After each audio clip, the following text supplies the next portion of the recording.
ये कहानी लगभग हर घर की है, जहाँ शादी के बाद लड़के की माँ और लड़के की बीवी को ये असुरक्षा हो जाती है कि कहीं उनका पलड़ा लड़के के सामने हल्का ना पड़ जाए।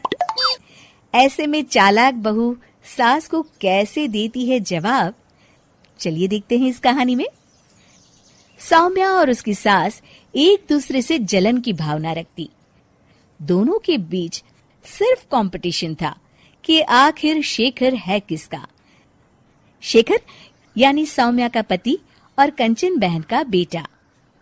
एक दिन सौम्या अपने कमरे में शेखर से फोन पर बात कर रही थी।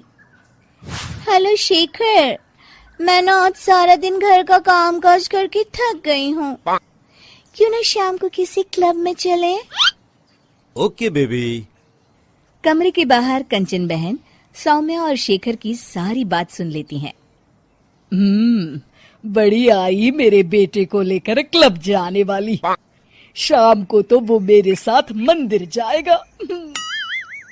शाम को शेखर जल्दी वापस आता है और सौम्या भी शानदार ड्रेस पहनकर तैयार रहती है। अरे शेखर बेटा, अच्छा हुआ तुम आ गए। बेटा लगता है मेरी कमर में लचक पड़ गई है। हाय मैं तो मर गई। अरे माँ, क्या हुआ? मेरी तो सौम्या से बात हुई थी, उसने तो मुझे कुछ भी नहीं बताया। तभी शॉर्ट चमकीली ड्रेस में फुल मेकअप में सौम्या वहां आ जाती है। सौम्या, तुमने ये क्या हाल बना रखा है? माँ की कमर लचक गई है। जल्दी चलो, हमें माँ को डॉक्टर के पास ले जाना है। लेकिन माँ अभी कुछ देर पहले तो ठीक थी। हाँ, मैं तो नखरे कर रही हूँ ना। नहीं माँ, सौम्या का ये कहने का मतलब नहीं था। चलो, हम अभी डॉक्टर के पास चलेंगे। सौम्या परेशान सी माँ की तरफ देखती है।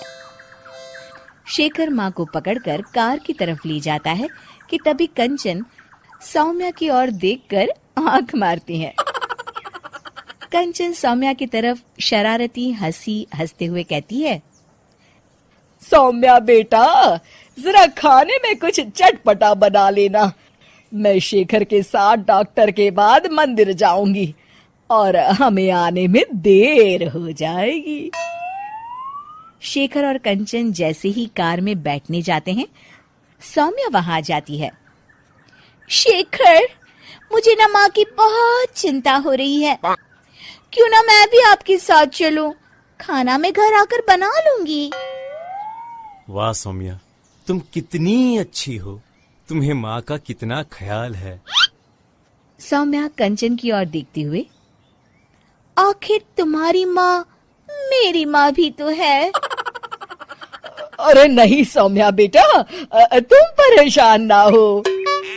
अरे माँ नहीं, सौम्या भी आपके ठीक होने तक परेशान ही रहेगी और उसका मन भी काम में नहीं लगेगा। चलो सौम्या, तुम भी साथ चलो। सौम्या पार्टी की ड्रेस में ही शेखर के साथ कार के सामने सीट पर सवार हो जाती है। कंचन रास्ते में कहती है, अरे शेखर, ये तो किसी चमत्कार से कम नहीं। क्या हुआ माँ? बेटा, मेरे कमर की लचक तो मानो गायब ही हो गई। सौम्या तो समझ चुकी होती है, लेकिन वो शेखर के सामने अनजान बन जाती है। माँ, ये तो सच किसी चमत्कार से कम नहीं। आपको तो ईश्वर का शुक्रगुजार होना चाहिए।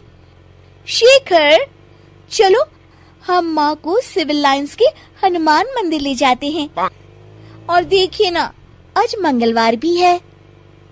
हाँ, क्यों नहीं।